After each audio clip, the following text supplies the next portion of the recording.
100% लिख लो कि ये पेपर में आएगा ही आएगा, इसको कोई रोक नहीं सकता, इतना बता देता हूँ। इसको कोई नहीं रोकेगा, ये तो आपके एग्जाम में आना तय है। क्या है प्रश्न? प्रश्न यह है कि विद्युत बल संबंधी कूलाम का नियम क्या है। ये प्रश्न आपके एग्जाम में आना फिक्स है। तो विद्युत बल संबंधी कूलाम का नियम क्या है, कैसे लिखोगे?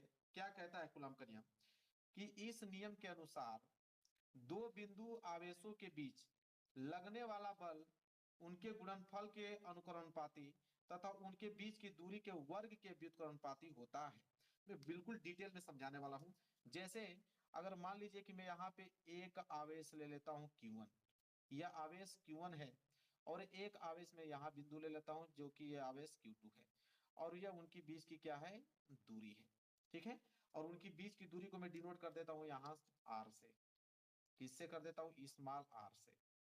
तो देखिए बोला क्या है यहाँ पे कि इस नियम के अनुसार दो बिंदु आवेशों के बीच, तो दो बिंदु Q1 Q2 के बीच लगने वाला बल, लगने वाला बल का मतलब F का बात कर रहा है कि इसके बीच जो F बल लगेगा वो F बल इनके गुणनफल के अनुकरणपाती होता है और उनके बीच की दूरी के व्युत्क्रमानुपाती होता है। इसको कैसे सेट करेंगे समझिए, याद करने का तरीका क्या बोला है कि दो आवेशों के बीच लगने वाला बल मतलब F, ठीक है, उनके आवेशों के गुणनफल के अनुकरणपाती होता है, मतलब Q1 गुणे Q2, इनके गुणनफल के क्या होता है, अनुकरणपाती। यहाँ अनुकरणपाती के चिन्ह लगा देंगे।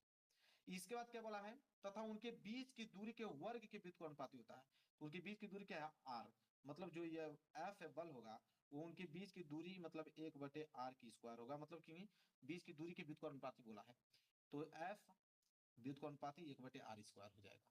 यहां से अगर हम दोनों को साथ में लिखना चालू करें, ठीक है, अगर इन दोनों को मिला दूं तो ये बनेगा आप लोगों का कि F जो है वह अनुकरणपाती है उनके आवेशों के गुणनफल के Q1 Q2 के, तथा बटे में उनके बीच की दूरी के क्या है, व्युत्क्रमानुपाती, बटे में r स्क्वायर हो जाएगा।